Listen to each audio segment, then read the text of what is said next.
एक लड़की जिसकी धूमधाम से पिता शादी करवाते हैं, शादी के बाद कुछ महीनों के बाद पति बाहर चला जाता है, मुंबई चला जाता है। उसके बाद बेटी होती है। बेटी होने के बाद ससुराल के लोग नाराज़ रहने लगते हैं, ऐसा आरोप है। और उसके बाद ऐसा संबंध विच्छेद होता है या कम्युनिकेशन गैप कहें, आपस में बातें नहीं होती है पति पत्नी की। ऐसे में ये जो महिला है उनका देवर, चचेरा देवर कहीं ना कहीं इनके बातों में लेकर के, झांसा में ले करके इन्हें ये कहता है कि चलिए मैं आपको अपने भाई यानी आपके पति के पास लेकर के मुंबई चलता हूँ। वह युवक, इनका जो देवर था, वो उनको लेकर के मुंबई पहुंचता है।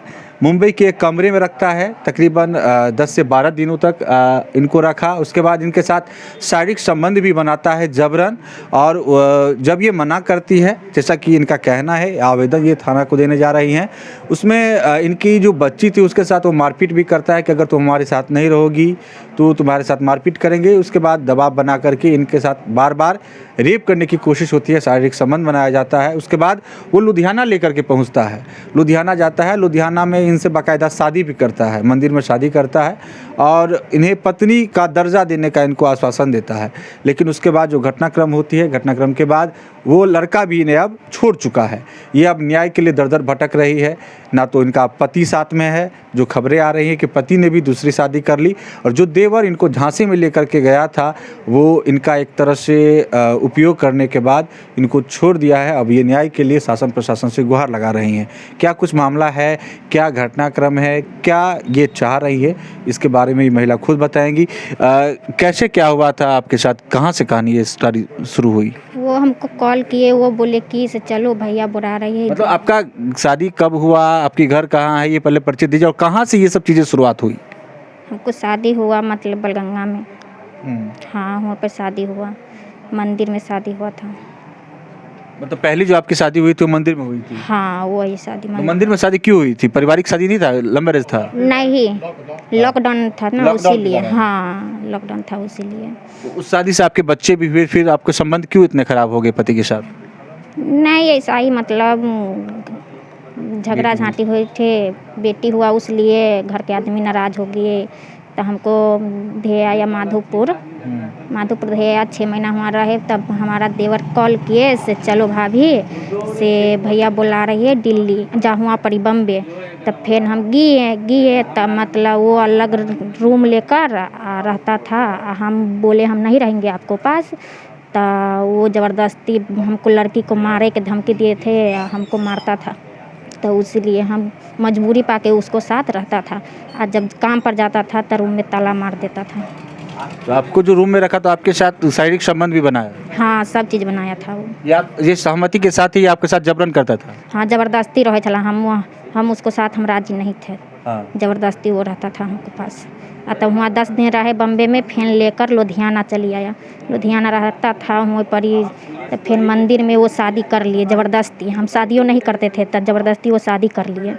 तो आपके साथ जो इस तरह की जाति हो रही थी, मुंबई में 10 दिन आपको रखा, फिर लुधियाना ले गया, तो इस बीच में आप अपने परिवार वालों को कॉल करके जानकारी नहीं दे पा रहे थे? नहीं, हमको मोबाइल नहीं था। मोबाइल थे तो वो छीन लिया था। वो अपना मम्मी पापा से बात छुप छुप के करते थे, हमारा सामने में नहीं करता था। वो छुप छुप के बात करते थे। हम बोले हमको मम्मी को मतलब कॉल कर दीजिए, हम बात करेंगे, तो वो हमको ना ही बात करता था। आपका देवर का क्या नाम है जो आपके साथ इस तरह का किया? कुंदन कुमार। उसके पिता का नाम? उसको नगिंदर सहनी। अच्छा।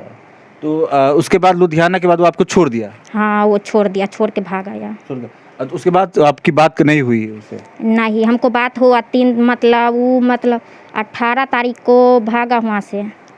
फरवरी 18 तारीख को वो भागा। 19 तारीख के फरवरी 19 तारीख को वो कॉल किए, फिर दोबारा वो आता था हमको तो उसको फिर भैया बुला कर ले गया।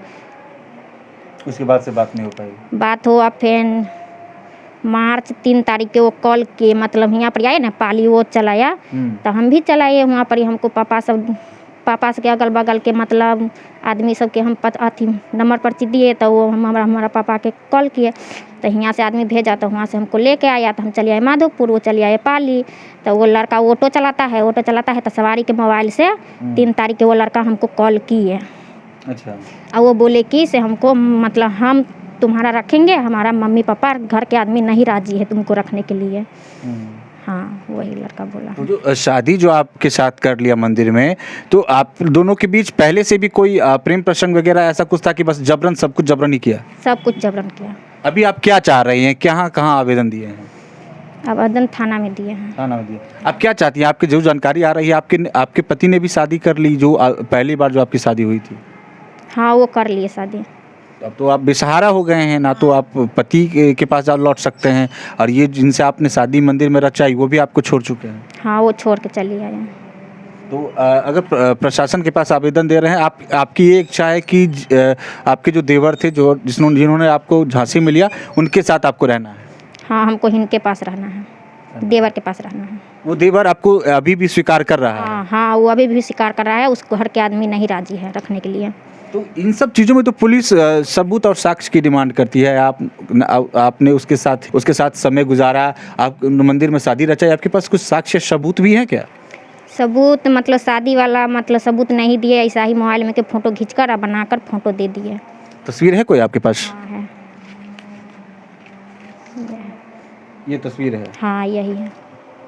ये कहाँ, लुधियाना या मुंबई का है? ये हमको नहीं पता, वो मतलब मोबाइल में से वो दिए है बनाकर। अच्छा, ये वही आपको तस्वीर बना करके हाँ, दिया? वही दिए है बनाकर। कि तुम साथ में रखो? हाँ, वो मतलब हमको पापा मम्मी ले जाएगा भगा कर ना, तो ये आपको पास साबुत रहेगी ना, ये वो लड़का बोला।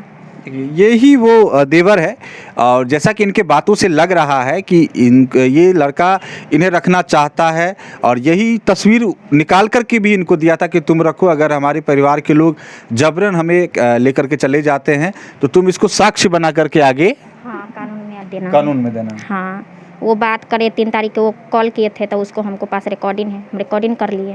अच्छा, तो ये वो महिला है जो न्याय की गुहार लगा करके शासन प्रशासन के दरवाजों पे अब जा रही हैं।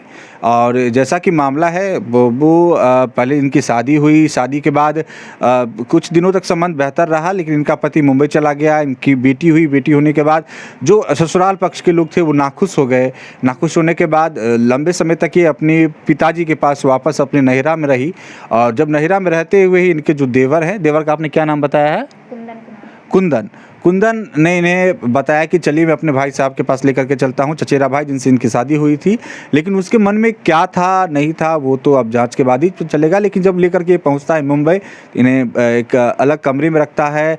कमरे में रखने के बाद इनके साथ जबरन कई बार शारीरिक संबंध बनाता है। उसके बाद इनको लुधियाना लेकर के जाता है, लुधियाना में शादी रचाता है, और शादी रचाने के बाद ये तस्वीर भी देता है कि तुम अपने पास रखना, और अगर हमारे परिजन हम पे दबाव बनाते हैं या कुछ करते हैं तो ये तुमको काम आएगा।